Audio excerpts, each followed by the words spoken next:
The truth about 12th house and 8th house synastry is that we are dealing with a deep house. 12th house themes are your unconscious, fears, dreams, imprisonment, literally and metaphorically, people that have passed away, ancestors, illnesses, and spirituality. 8th house themes are D, F, if you get my drift. And this can be literally and metaphorically. Rebirth, intimacy acts, money, contracts, transformations, and things you hide. Therefore, this synastry will always be a heavy related house, not light like the other houses. In this synastry, you love each other deeper or hate each other deeper. There is no in between. This synastry is about your soul. You cannot enter this synastry with 3D energy. These houses will torment you until you learn to get rid of your ego. You need to be selfless or learn to if you want this synastry to work. Both people will have to do this or else it won't work. This synastry can cause repulsion even if they showed interest in the beginning. They can reject you as their soul doesn't feel comfortable with yours or the lesson has been learned. It can hurt because there can be soul ties that comes with this synastry, but you need to listen to your soul, not your 3D. If you refuse to do so, this will further harm you. On that note, this synastry deals with serious things such as great or power abuse hidden in the light of good. This synastry goes from one extreme to the next. Therefore, it's important that someone like me who has been planet and houser and being a reader gives you quality information and try to say things as close to reality, as there's literally tons of documentaries on TV and media platforms that the abuser and the victim share these two synastries. In this house, you either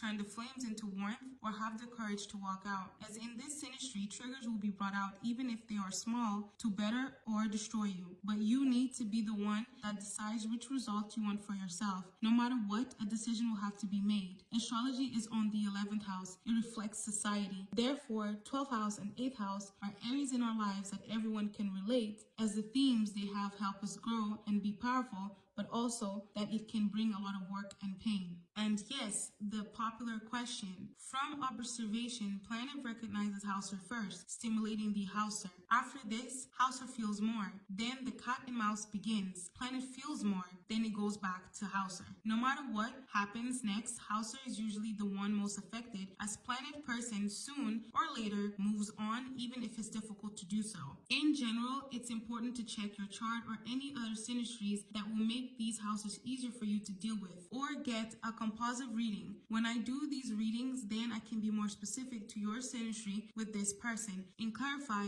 who is in fact more affected or cares more. This synastry creates a mirror effect. Even if you are a victim, you can cause harm back, even if it's in a small way compared, or even if you don't mean to, as we are dealing with triggers in this house. You can't speak for the other person in this synastry, as this behavior is 3D. You are only a victim to a certain extent, as at one point you will have to take responsibility in sticking up for yourself. This synastry is for the ones that are willing to fight for their self-love and value. Two themes that are positively related to these houses. Tips to make this synastry work are: 1. Work to understand your inner soul. You can do this by either doing shadow work, learn or get a birth chart reading, or focus in making yourself better as a person in general. Number 2, know your boundaries and know where to place them. Number 3, work on building your emotional intelligence.